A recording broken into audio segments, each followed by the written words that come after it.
before we proceed to our discussion for today, let's have a short prayer for us to be guided to our Lord in this moment. So let me share my screen.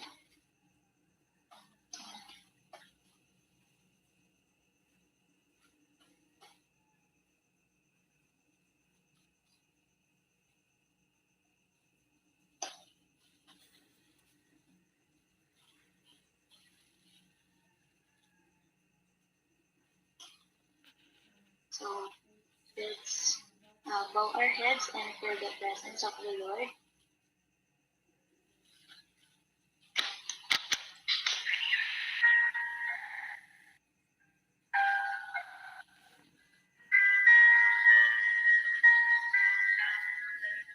Let us put ourselves in the good presence of our Lord.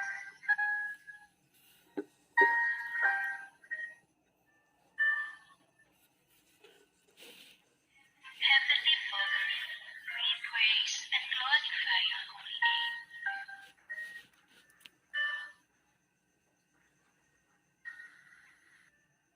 We thank you for all the blessings you have bestowed upon us.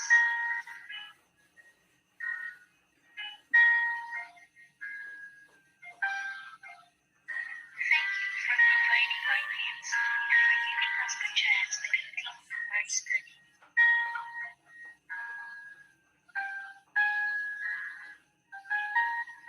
Bless our teachers who inspire and guide us.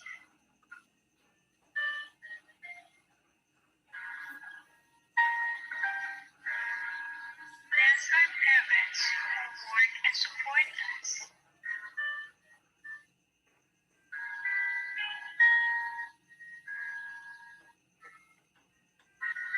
And bless our classmates and friends who care for us.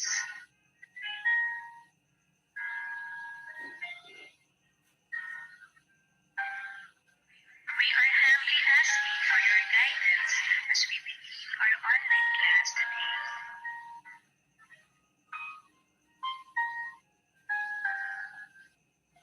Send us your Holy Spirit so we may understand and achieve the objectives of our lessons. Help us to listen attentively to our teachers so we may accept the knowledge important to us.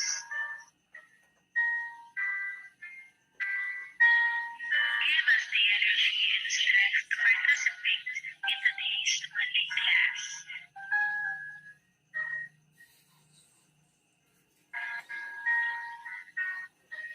Help us to be more focused so we may complete the activities and tasks for today.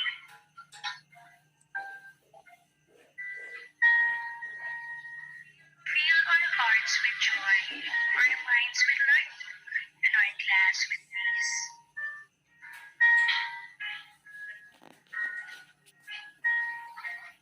We ask all of this through Christ our Lord, who lives and reigns forever and ever. Amen.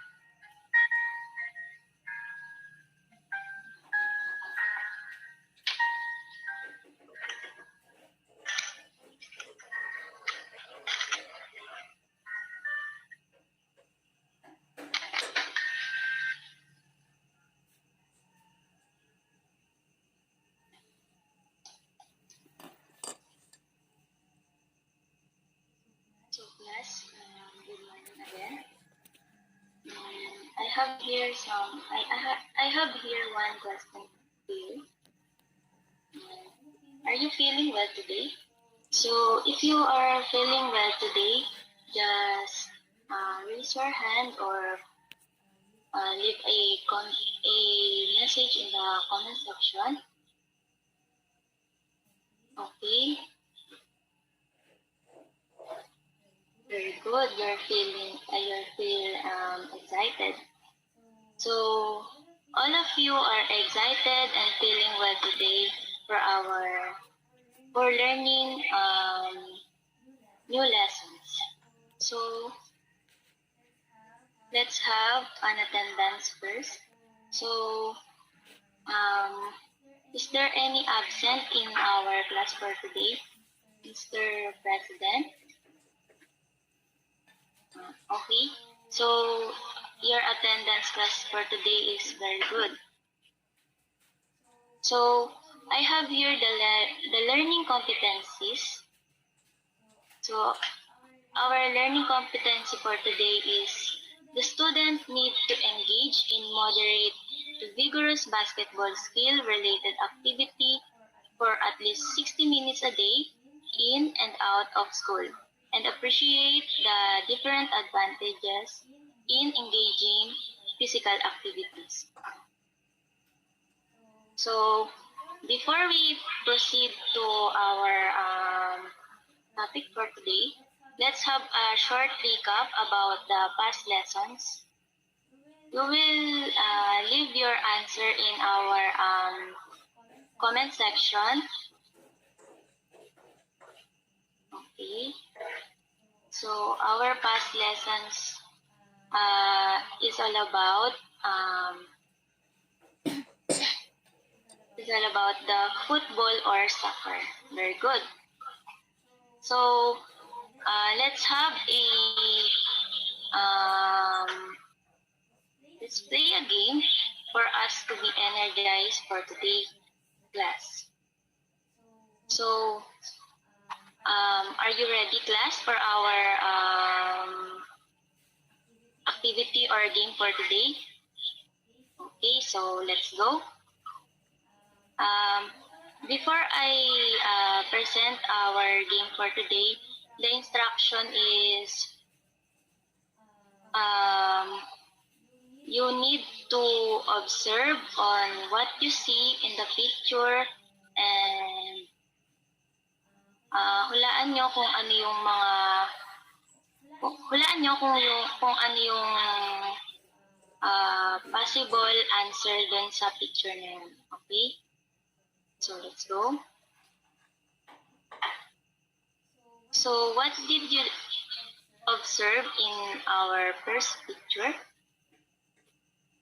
Okay, it's a basket. And then, in the second picture, what did you observe? Okay, it is a ball. And let's see kung tama ba yung mga sagot nyo. Okay, tama naman. Very good. So, let's have the second picture. Ayan. So, do you have an idea on what are the picture is? Okay, it is an history. So, let's see kung tama ba yung sagot mo. Okay, tama. History. Good job. So, next is, okay, sports. Another answer. Okay, let's see kung technique nga ba yung tamang sagot. Okay, technique. Thank you. And then the last picture is, ayan. Okay, so let's see kung tama ba yung sagot mo na advantage. Okay, tama. Correct. Advantage. So our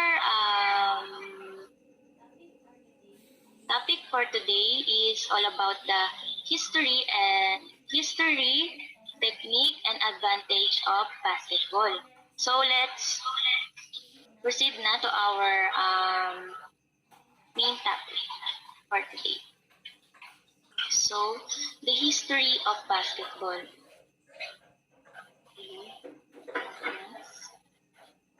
What is the history of basketball? James Naismith, a Canadian-American physical educator and inventor, he invented the game of basketball in Springfield, Massachusetts in 1891 to keep his student active during the winter.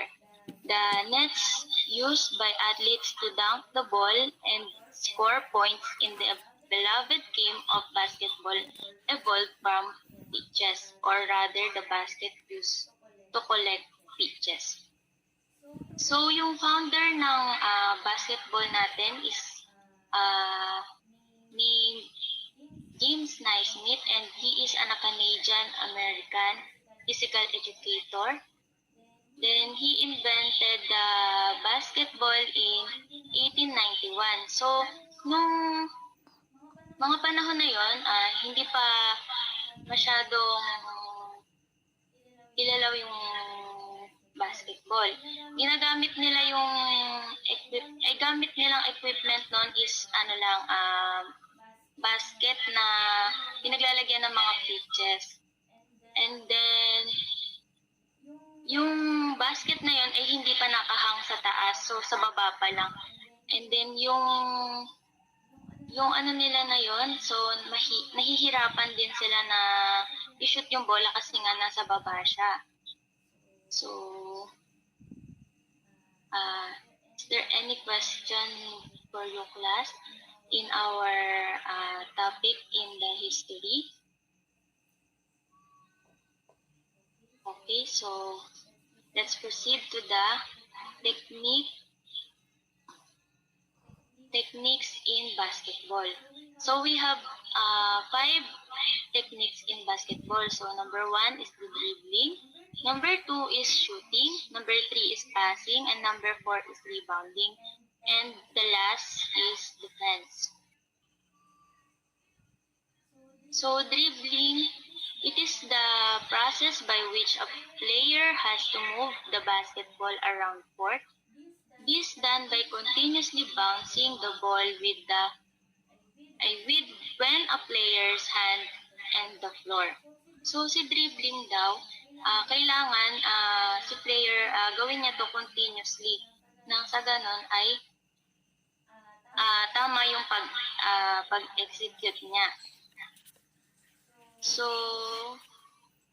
next is shooting. Lagi nating tatandaan na ang pinaka-importanteng technique sa basketball is shooting kasi ito yung paraan nila or ito yung paraan nila para makashoot. Ito yung tanging paraan ng mga player to score many points. Ayun. So number 3, passing is the other option to move the ball around the court outside of tripping a team that has good passer can create good score chances to help their team to win more games and score more points. So sa passing naman, kapag ang isang team ay may magandang pasa sa kakampi niya, and then yung kakampi niya na yon is magaling mag-shoot, so isa yun sa mga advantage nila para manalo sa laro ng basketball. So I prepare here a short video presentation for you to really understand on what is the dribbling, shooting, and passing. So let's watch the dribbling first.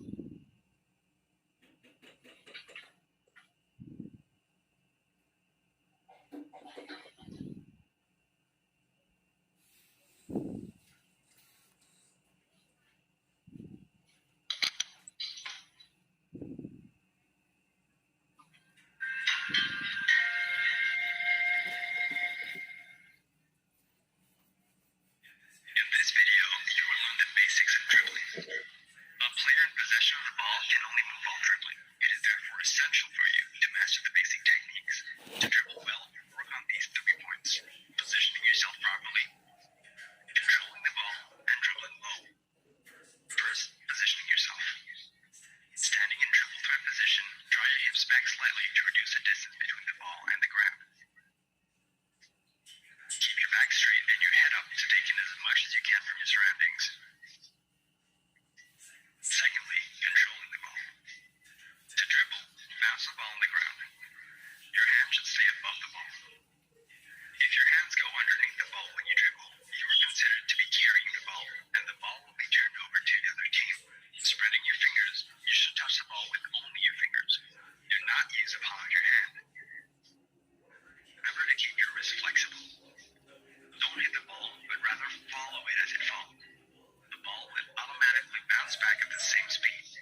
getting as low as possible. Over to you.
In this video, you will learn the action used when shooting.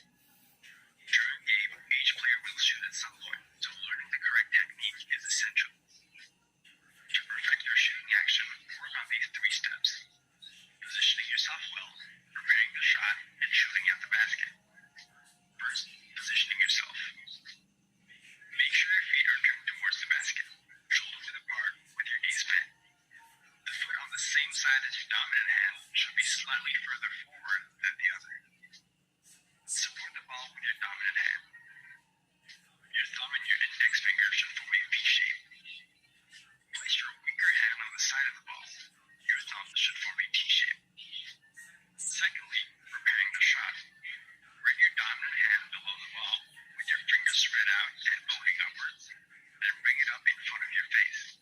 From this movement, your eyes should be fixed on the basket. Align your foot, knee, elbow, and shooting hand to the basket. The ball should rest on your dominant hand without touching the center of the palm. You should be able to fit a finger into the gap between your palm and the ball. To make sure you're positioned correctly, you should be able to remove your weaker hand without dropping the ball. Thirdly, shooting at the basket. While pushing down with your legs, launch your arm forward, following the ball's release it at the highest point possible. When you release the ball, your elbow should be just above your eye level. You should only use your weaker hand to accompany the ball. Keep your foot, knee, elbow, and shooting hand in line with the basket throughout. If your elbow isn't properly aligned, your shot will go off course. To finish the movement, flick the wrist of your dominant hand to give the ball some backspin. This spin means the ball will be more likely to bounce into the basket if it hits the hoop or the backboard. Follow the movement right through the hand to guide the ball. Your index and middle finger should be the last fingers to touch the ball. You should finish in the rim with your fingers pointing down towards the ground in the direction of the basket. In basketball, shooting is probably the hardest technique to master, and it needs a lot of training and practice. Each player has their own way of shooting, so find the method that suits you best. Over to you.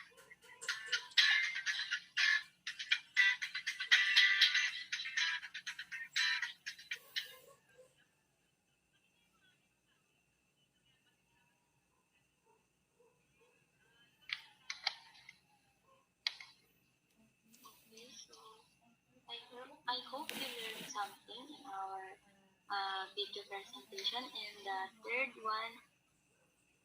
video is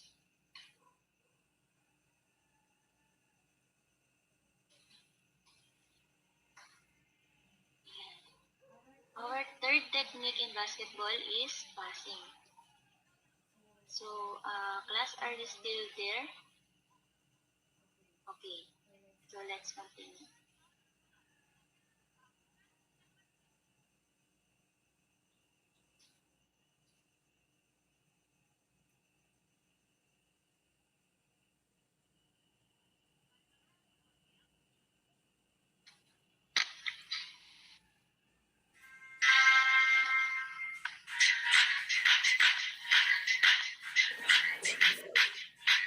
Hey, bro, check this out, man. Look, I'm trying to figure this out. Yeah. I'm trying to figure out what the 4 different types of passes are. Can you help me out with that, man? Obviously, I can help you out. I'm a great passer. Well, it's all about sharing the sugar. That's right, man. You gotta know what I mean. A great teammate passing on to a teammate. That's what it's about. See, now, we're first going to start off with something called a bounce pass. A bounce pass? Yeah. Okay. Then we're going to move on to a chest pass. Okay, so how does that work? And then we have an over-the-head pass. Really? And then a baseball pass. Oh, let's do it, man. Let's do it. We can demonstrate to the people watching. Okay.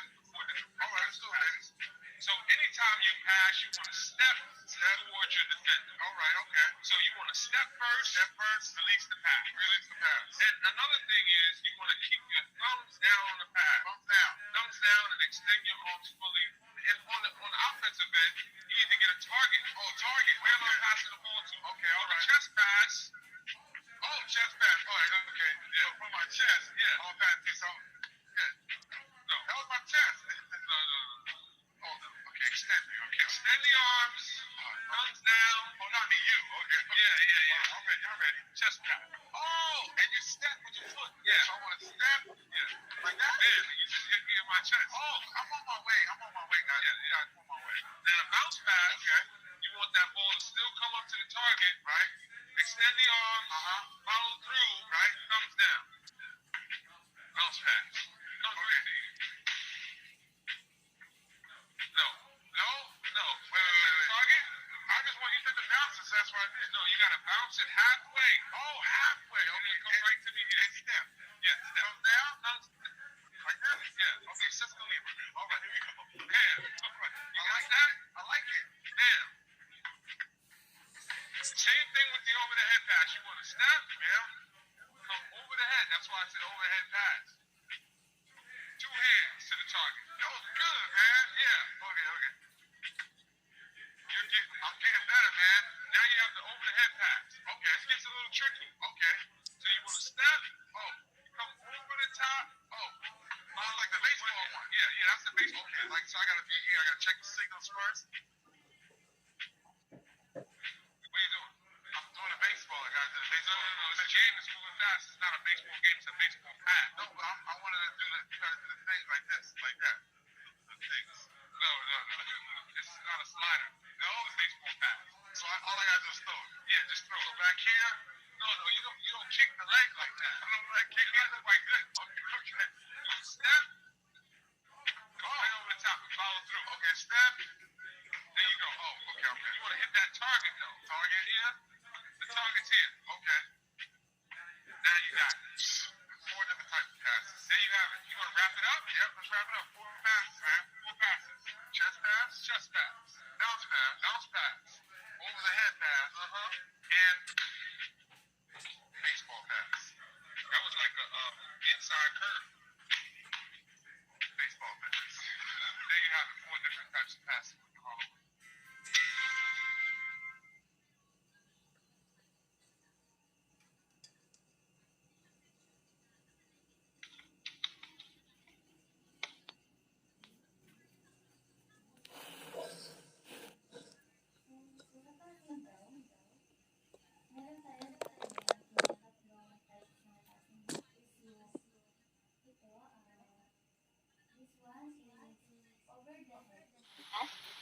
Minor, wala kang sounds.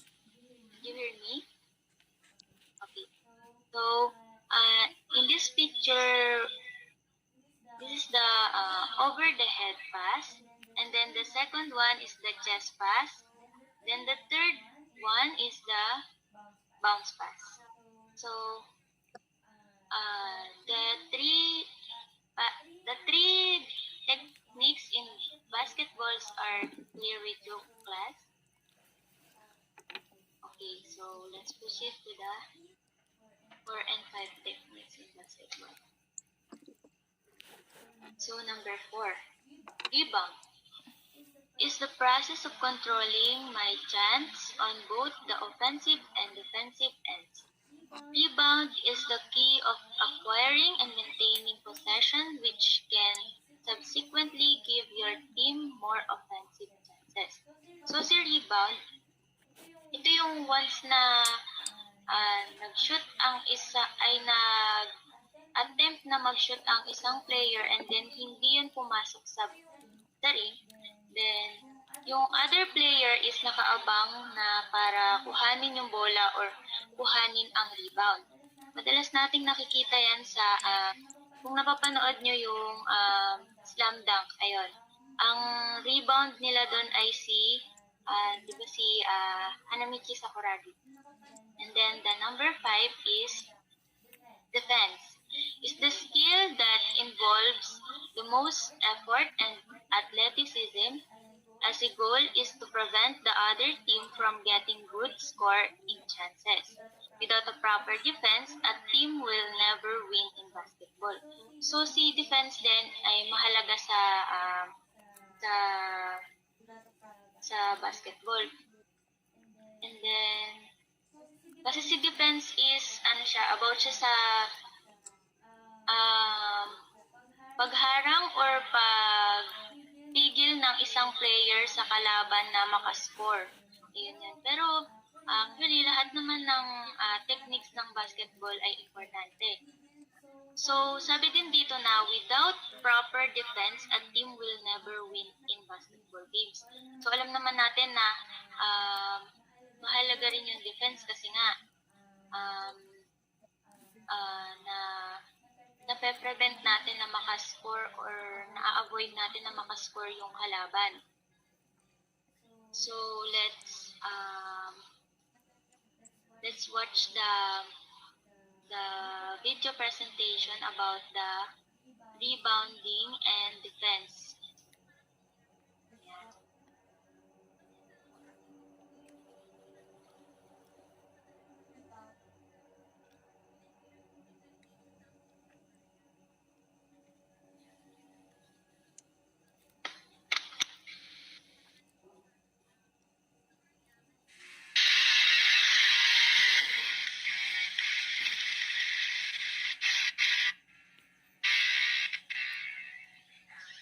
Rebounding is the act of grabbing the ball after a missed shot.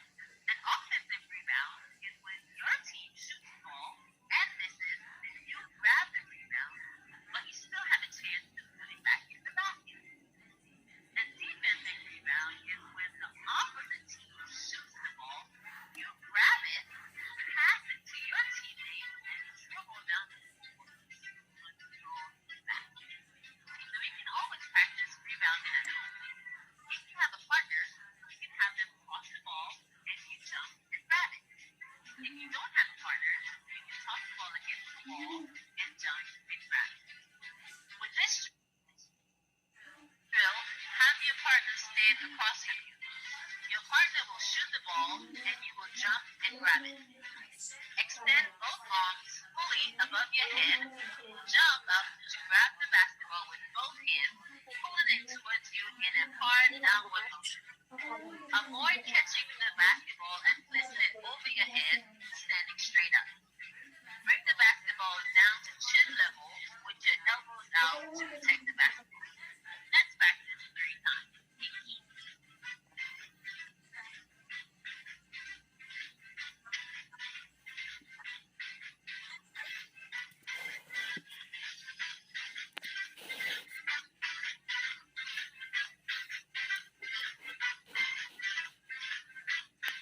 With this drill, we're going to practice offensive rebound.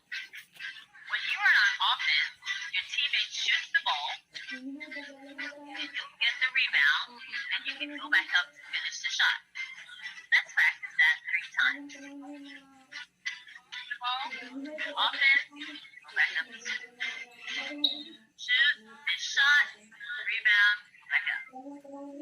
Shoot, miss shot, go back up, rebound. One more time. Awesome. With this drill, we're going to practice defensive rebound. When your opponent shoots the ball and a missed shot, you will rebound and dribble to the other end. Let's practice 3 times.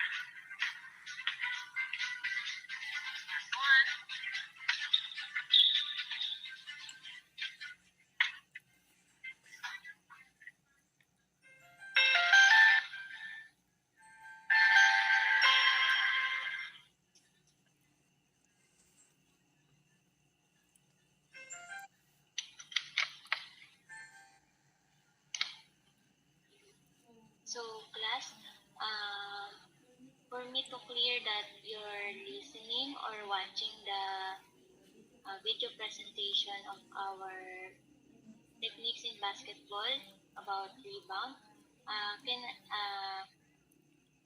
what are the two types of rebound? You can raise your hand or leave your or if you're shy to answer in open mic, you can leave your answer in our comment section.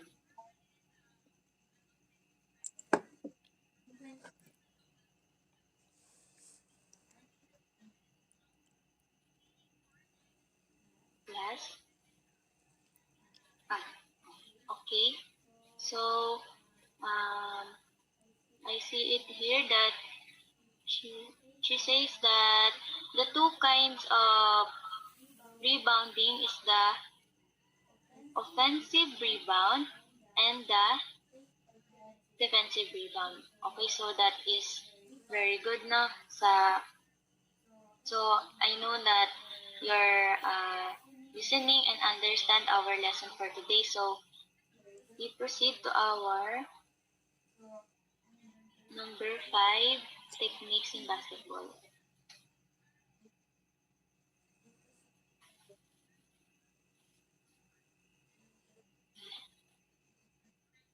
Class, are you still following to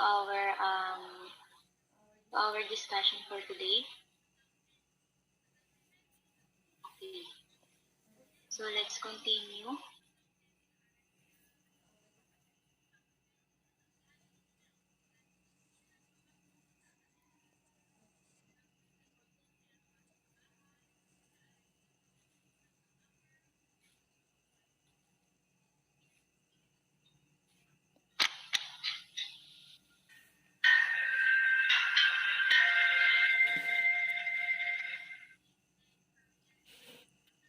In this video, you will learn to defend against a player who has the ball. To defend effectively against a player with the ball, you'll need to be able to react in three different situations. Defending against a player who may start dribbling, a player who is dribbling, and defending against a player who's finished dribbling. Firstly, defending against a player who may start dribbling. In this situation, you need to block the player so that they can neither shoot, pass, or dribble towards the basket. Spread your feet outwards and extend your arms to take up more space. Get between the player and the basket, forcing them to one side with the positioning of your feet. You should keep your opponent around an arm's length away. Keep one hand low, following the ball and preventing your opponent from starting a dribble, and the other hand high to block a shot or pass. If your opponent is close to the basket, if they're notably skilled or if they're holding the ball above their head, move towards them and try to stop them from shooting without jumping. Be careful not to react to fakes by jumping, as your opponent will quickly get around you. If they're quick and are holding the ball low, move back slowly so that they can't outrun you. Secondly, defending against a player who is dribbling. The aim as a defender is to get in their opponent's way to stop them from moving or shooting. Bend your knee, then stand an arm's length from your opponent, driving them towards the sideline. Spread your arms downwards to prevent your opponent from dribbling, block the ball, and to keep your balance. If your opponent is quicker than you, move back so they can't outrun you. As they get closer to the basket, you should reduce the distance between you so that you can react quicker if they shoot. Thirdly, defending against an opponent who stopped dribbling. When your opponent stops dribbling, stick close to them straight away, but without touching them so as not to commit a foul. Lift your arms to try to take possession or to force a bad pass. Shout ball to warn your teammates to prevent any passes to the other team, causing a 5-second violation. To defend well, respond to the situation, to your opponent's strength, and to your own. Over to you.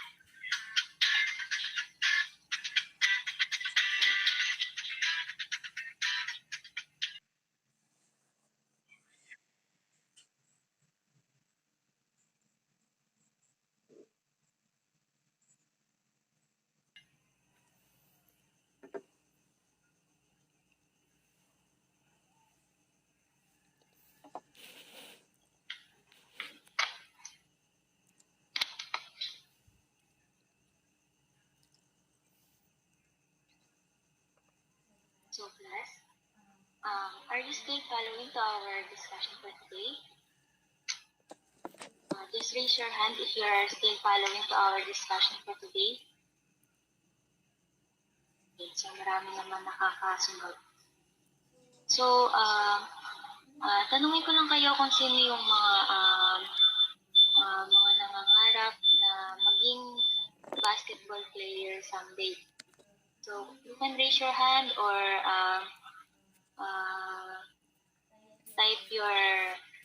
type number 1 if you want to be a basketball player someday. Okay, so I noticed that some of you, no, na nangangarap din na maging basketball player. So, kung may pangarap tayo sa buhay, huwag tayong tumigil, kailangan lang nating magsumikap, and syempre sa mga sports, kailangan natin ng matinding training. So, for us to become a great player or great person of ourselves. So, there's no more question to our techniques in basketball. So, again, what are the 5 techniques in basketball? You can raise your hand. Okay.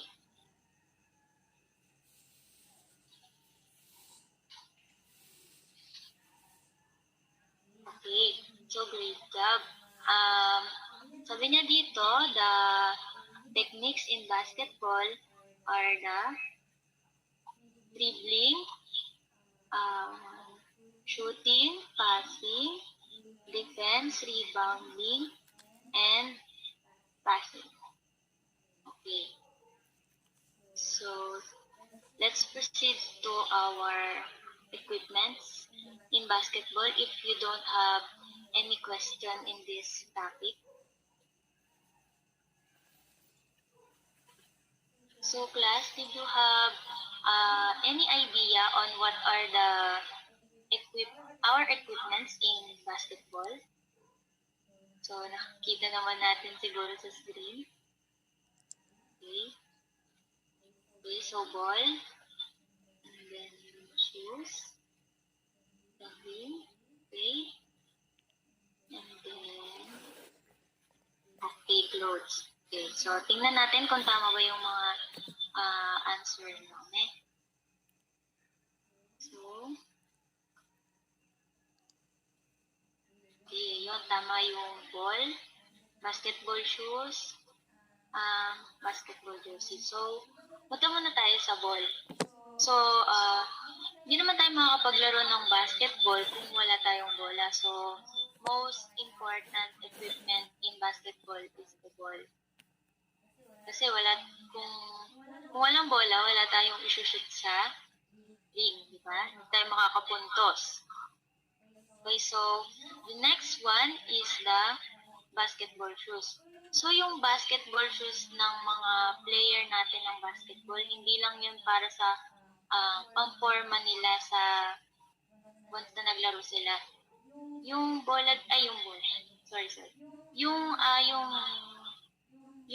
sapatos nila na yon is tumutulong sa kanila para makagalaw ng maayos, makatakbo ng maayos.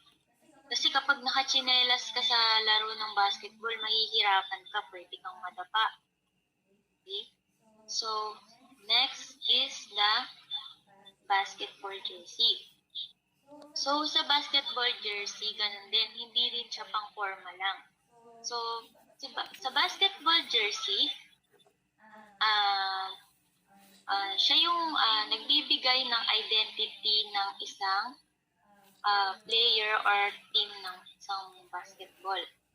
So, di ba madalas nating nakikita sa mga liga, madalas yung pare-parehas sila ng mga damit. So they considered this as their identity as a group or as a team in basketball. So the next equipment are okay. So basketball socks, shot clock, and ring. Sa basketball socks, they use basketball socks for them to not be hurt or for them to not for them para hindi sila masugatan or mapaltos once na sila ay uh, patakbo-takbo sa loob ng court. So the next is the shot clock.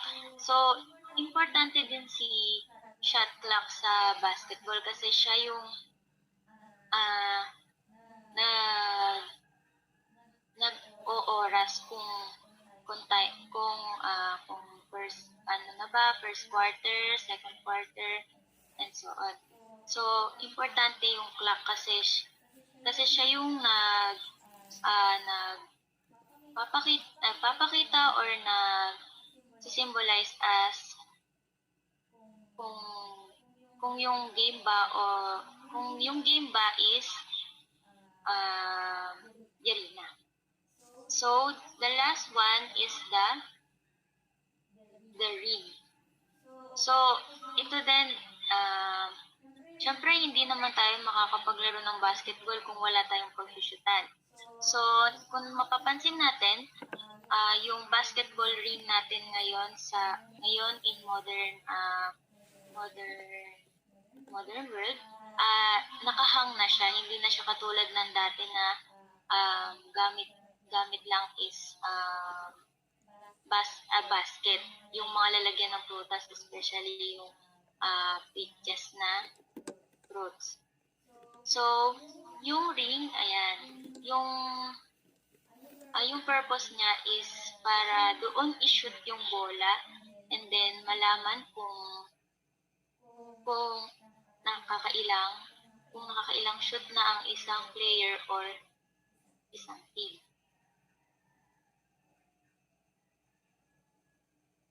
Okay.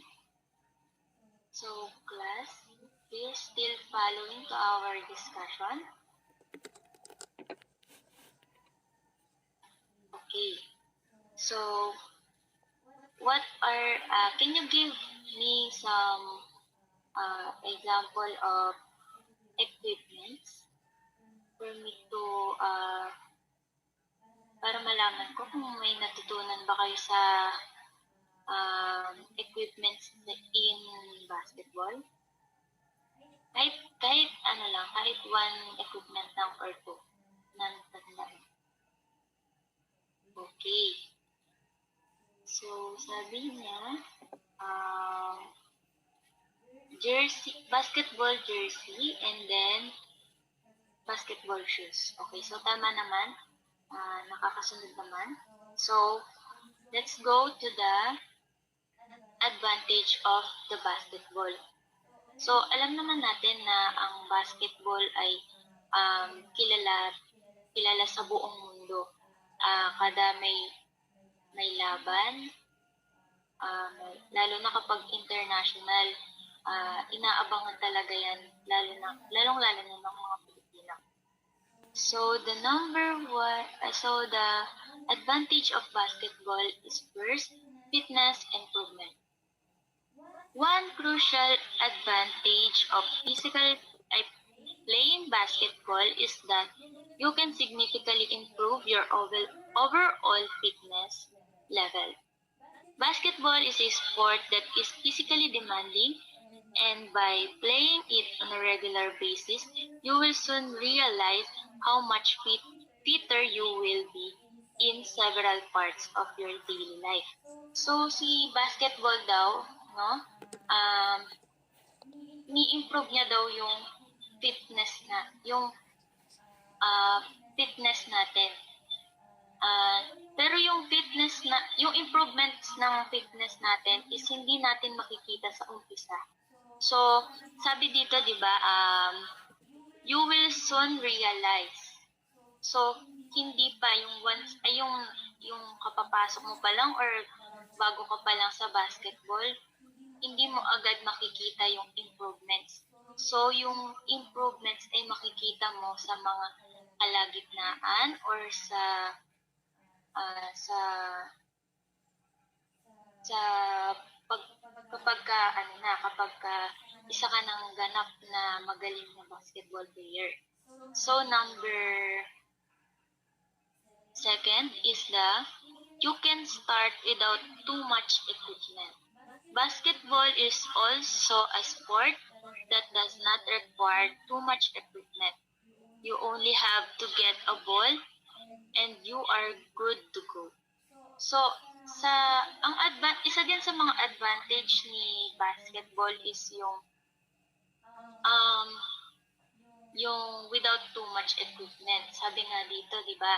Um hindi siya nagre-require ng maraming equipment kasi nga ang kailangan mo lang sa basketball is yung bola and then yung court na paglalaroan mo. So kahit na wala ka pang budget para bumili ng socks, mga socks or jersey, uh, basketball shoes, kahit wala ka muna nun. So, uh, to start playing basketball or i-train mo yung sarili mo na maglaro ng basketball is kahit yung simpleng pagkakaroon mo lang ng bola or manghiram ka lang sa kapitbahay nyo ng bola and then pumunta ka sa covered court nyo, pwede ka nang makapaglaro ng basketball. And then, isa yon sa mga advantage ni basketball. So, the third one is that you can find new friends. Since basketball is a team sport, you will also be able to make many new friends over time. So, hindi lang sa 'di ba sa school may mga player tayo ng mga basketball. So, hindi lang yung mga kaklase nila yung nagiging friends nila, but also nagiging friends din nila yung mga kasama nila sa team na basketball. So, sa simpleng pagbuo ng grupo or team ng basketball, makakahanap ka ng mga kaibigan na pwede kang tulungan or pwede magsabi sa'yo kung ano pa yung mga dapat mong i-improve na skills or techniques sa paglalaro ng basketball.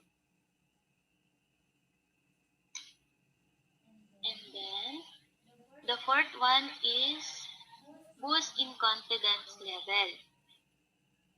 Playing basketball can also boost your overall confidence level.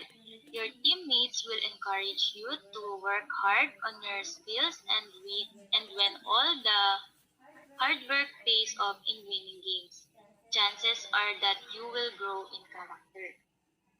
So, isa din daw sa mga advantage ni basketball is yung pag-boost ng confidence ng isang manlalaro or isang bata. So, kasi di ba, pag once na nanalo tayo sa isang competition, hindi ba lumalakas yung loob natin or nagkakaroon tayo ng self-confidence at nagiging proud tayo sa sarili natin kasi nanalo tayo sa isang laro or na-meet natin or ginawa natin yung best natin para manalo sa laro. So, the fifth one is the college scholarship. If you get really good at it, playing basketball can also be a way to get scholarship for college. So, dito naman sa college scholarship, so yung mga gustong maging basketball player dito someday, kapag ka naging magaling kayong player, pwede rin kayong mabigyan ng mga college scholarships. And then maraming opportunity pa ang makukuha nyo once na na-master nyo yung laro sa basketball. And then the last one is your overall health level might improve. Since your physical fitness level tends to improve by playing basketball, also your overall health level will likely improve since exercising is crucial to stay healthy, both in a physical as well as in mental manner. So, yung last advantage nga natin is your overall health level might improve. So, si basketball din daw, ini-improve niya din yung overall health natin. Pwede niya rin ma-improve yung mental and physical health natin. So, sabi dito, since yung mga exercising, siguro ito yung mga training or mga exercise na ginagawa ng mga player bago sila maglaro or sumabak sa laro or sa competition. Ito yung mga ginagawa nilang training or practice para ma-master nila yung basketball. Class, are you still there? Okay. So, are you still following to our discussion for today? Okay. So, let's go to the next. Okay. So, in this, we will be having a short quiz. It is multiple choice. Choose the letter of the correct answer. And I will read the questions and I will give you 5 minutes to answer the question, and we will be having a 5 volunteer to answer or share their answer to us in the quiz. So number 1, it is the most popular sports around the world and it involves 5 players. A. Basketball, B. Futsal, C. Volleyball, D. Soccer. Number 2, it is a continuous motion that a player uses to repeatedly bounce the ball off the floor. A. Shooting, B. Kicking, C. Dribbling, D. Rebounding. Number 3, it is the most important skill in basketball. Letter A, kicking. Letter B, shooting. Letter C, rebounding. Okay. So, the letter D is dribbling. Sorry na wrong type. No, pero it considered as letter D. And then the fourth question is, it is the device used to track the amount of time in a game. A. Tactile clock. B. Analog clock. C. Shot clock. D. Digital clock. And then number 5, it serves as the identity of the player inside the court. A. Shoes, B. Towel, C. Name of the player, D. Jersey. So, I will give you 5 minutes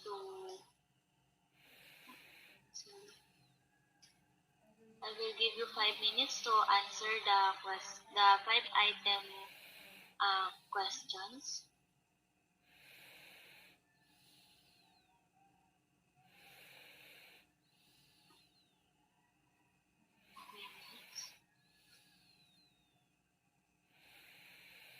Okay, time is up, class. Are you done? Okay. So, any volunteer in the question number 1? You can raise your hand, class, or type your answer in the comment section. Okay. Who wants to volunteer in the question number 1? Okay. So your answer is letter A. Okay. Correct. Very good. Our answer in number 1 is basketball. How about in number 2? Who wants to volunteer?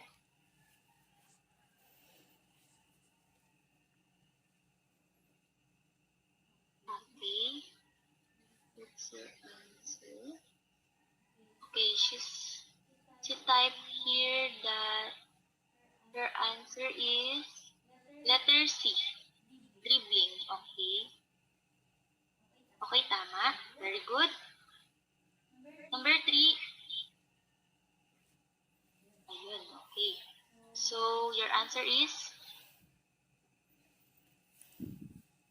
Okay. Letter, again?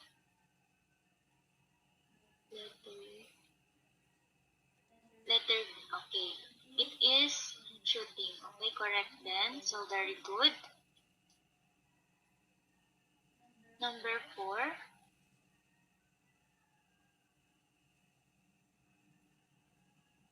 Okay, what's your answer? Letter C. Okay, it is a shot clock. So, alam naman natin na sa number 4 is shot clock kasi hindi naman natin tinuro yung tactile clock, analog clock, and digital clock. No? Number 5. Wants to volunteer in the question number 5, class? Okay. What's your answer? Okay, letter D. It's jersey. Okay. Okay, very good. Class, all of you got the correct answer. Thank you for the participation of our students who volunteered in our quiz. No? So your answer in this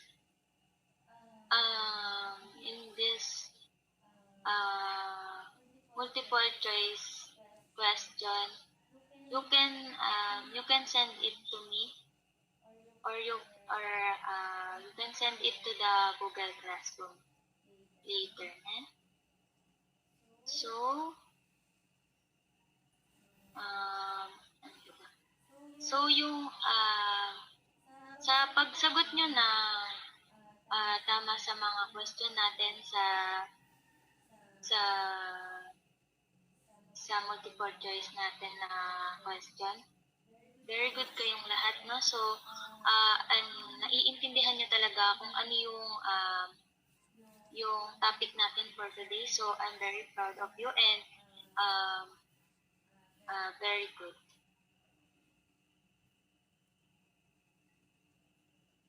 Okay, for our last activity, I want everyone to do a video exercise that can help our body to improve the technique in basketball.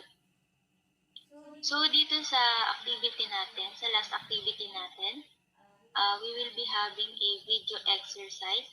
It can be individual or at least 3 member. Okay. Are you still following, class? Okay. So, any question to our last activity? Okay. So, this last activity, I will be post or I will be give a portal for you to upload your video exercise, no? So, yung video exercise nyo is will consist 1 minute, no? So, yung video exercise nyo is dapat sariling gawa.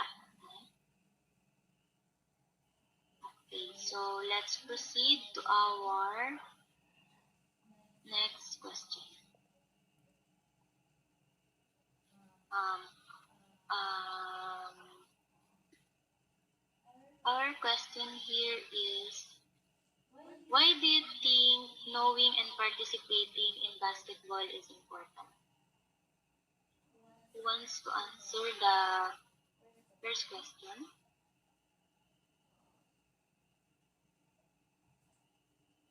Okay, so very good. Very good answer.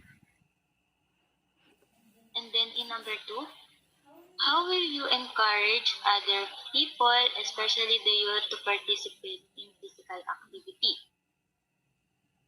So, and you can type class your answer in our comment section now. Okay, very good. So, all of you understand our lesson for today. So, thank you for listening and participating in our class. Okay, for the generalization, um, synthesize what you have learned in our discussion for today. This, yung isi-synthesize nyo dito will consist of 2 to 3 sentences, and you will type your answer in the comment section. I will give you 5 minutes again to answer or to synthesize what have you learned in our discussion for today.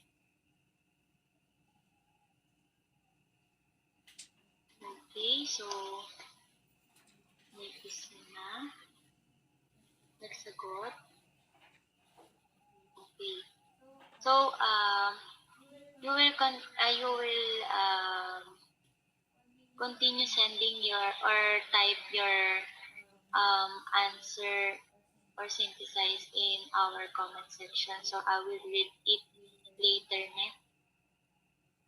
So for the assignment, um, search on what are the disadvantages of playing basketball and injuries that we need to avoid once we play basketball. Okay? So, sa assignment natin, class, kailangan hindi lang siya copy-paste sa internet, no?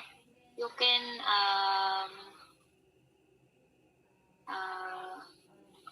pwedeng kumuha na lang kayo ng idea or basta kailangan hindi lahat ng information ay galing kay Google, no? So,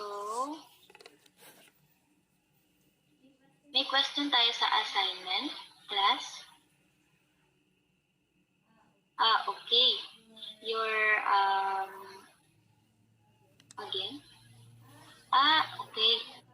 You have a question in our last activity.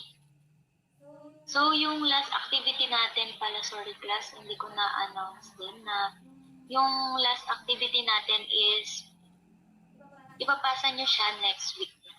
Okay. Pero, pwede nyo na siyang gawin ngayon or bukas para hindi na kayo mahirapan or ma-hassle sa paggawa ng video.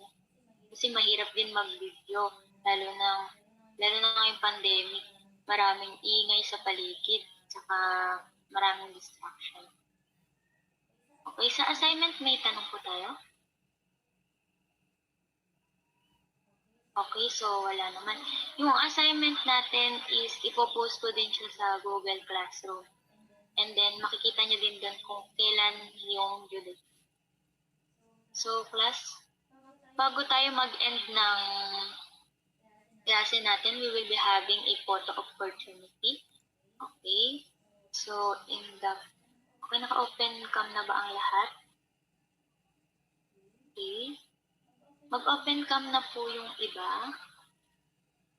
Okay, so, ma'am, sira po yung webcam. Okay, sige, okay lang kung sira yung webcam. Pero kung hindi naman sira or malino or kahit malabo yung camera niyo, okay lang. Yung photo opportunity natin is important kasi pwede rin siya maging part ng attendance natin for today. Okay, so, 1, okay. Okay, class, 1, 2, 3, smile. Okay. So, and that's all for today. Thank you and God bless. Keep safe and laging magdarasal. At huwag kakalimutan magpasalamat sa Diyos. And then, so for the next week siguro wala tayong, for the next synchronous class natin siguro ay wala. Magbibigay na lang siguro ako ng activity kasi magkakaroon kami ng meeting about your face-to-face and sana no sana maging okay na ang lahat nang sa ganun ay magkaroon na ng face-to-face at hindi na tayo naghihirapan sa mga activities lalo na sa mga video and then sa mga performance and dun sa mga activity natin in groupings kasi di ba mahirap talaga kapag yung activity is groupings tapos ang tanging communication nyo lang is internet, ang hirap. So, mahirap din ipaliwanag kung ano yung mga bagay na kailangan nilang gawin. Okay. So, I hope you class really understand our lesson for today. And thank you. God bless. Keep safe. And goodbye.